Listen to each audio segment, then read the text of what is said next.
Thank you for calling me August. I feel like I've come in like a gust of air. First of all, Mr. Chairman, Chairman Kirk, and Senator Tester, I would just really like to congratulate you on the work you've been doing in VA MilCon.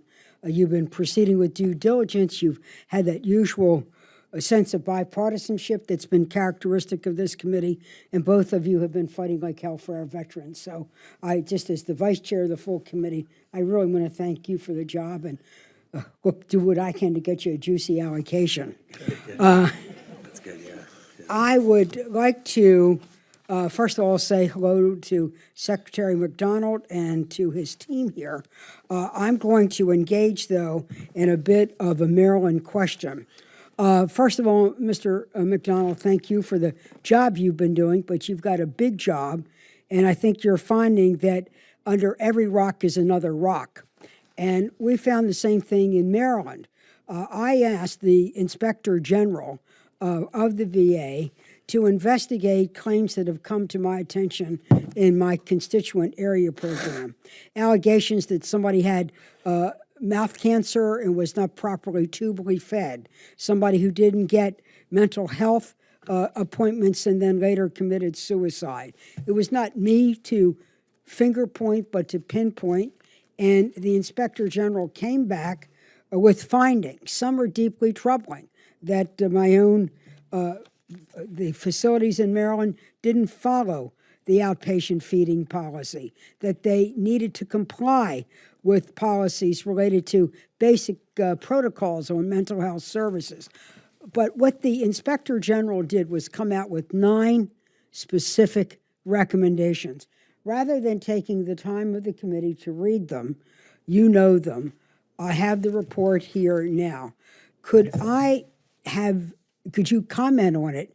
And could I have your commitment that you will do everything you can to follow up on the Inspector General's recommendations? Yes, ma'am. I'm a big fan of the Inspector General and the work the Inspector General does. When I was confirmed, I had, I think, about 100 IG investigations pending. I think we're down to something less than 70 now. So they're still coming out, and most of them date to a year to 2 years ago. But we take them very seriously because they're an opportunity to improve. And we remediate every single finding that they come up with. And we will certainly do that in the case of those in Maryland. Did you want to say something, Dr. Clancy, or? No, I just would have added to exactly what the Secretary said. We will follow up on this very closely. Are you familiar with this? Yes. Some of it is kind of surprising. Yes. Well, first of all, I really do appreciate it and look forward to staying in touch on the follow-up of the recommendations, because they're not only for Maryland, but they're also for the rest of the country, like home feeding tube protocols, mental health response time protocols, the basic, really, bread and butter. Now, the other is the question related to choice and the implementation of choice, and I've been an advocate of that. Have you all covered that in the questions? Yes, ma'am. Somewhat in my, but go ahead and ask, and we'll fire away as quickly as we can. We also covered the replacement 155-bed community living center in Perry Point, Maryland, that's been stripped out of the House budget. You're replacing Perry Point?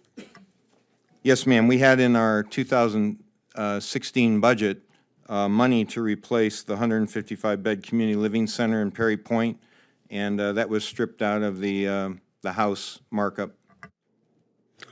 Well, I would like to, Mr. Chairman, Mr. Vice Chair, talk with you about this. This is a facility that is really oriented to mental health, and it takes care of veterans with significant mental health challenges, as well as an Alzheimer's unit.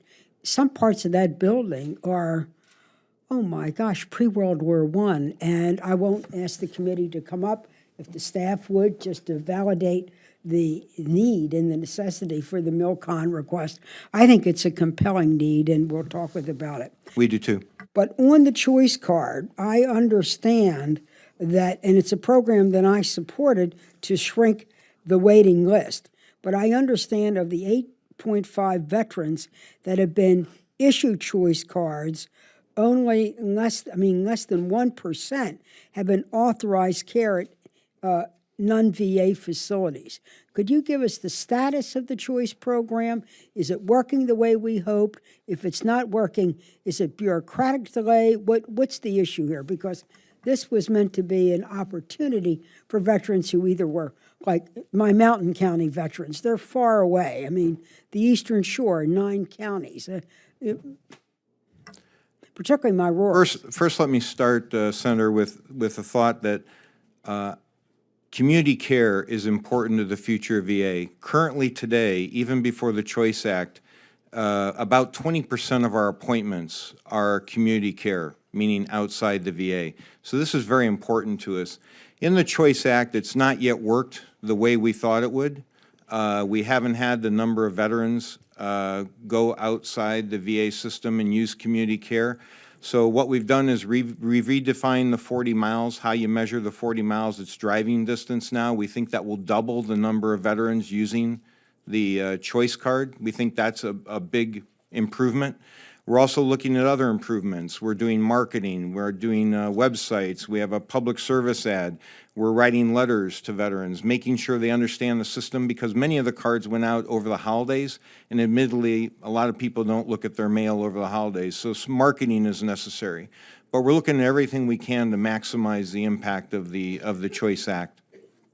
Well, thank you. My time is up. I would just say to my colleagues, the Choice Act does offer an opportunity, and perhaps you could use the 535 members of Congress through our town halls and so on, our newsletters, to help troubadour that. We hear the complaints. We'd like to be able to at least share with them an opportunity. That's a great idea. You know, and not political, nothing political, but really about this opportunity, particularly for the primary care that this could provide. We would love to join you in writing letters. We'd also love to put a link on your website to the Choice Care website. Anything we can do to increase communication, we'd love to work with you on that. I think that would be fantastic. All members. Thank you very much, Mr. Chairman, for letting me come in. Dr. Cass.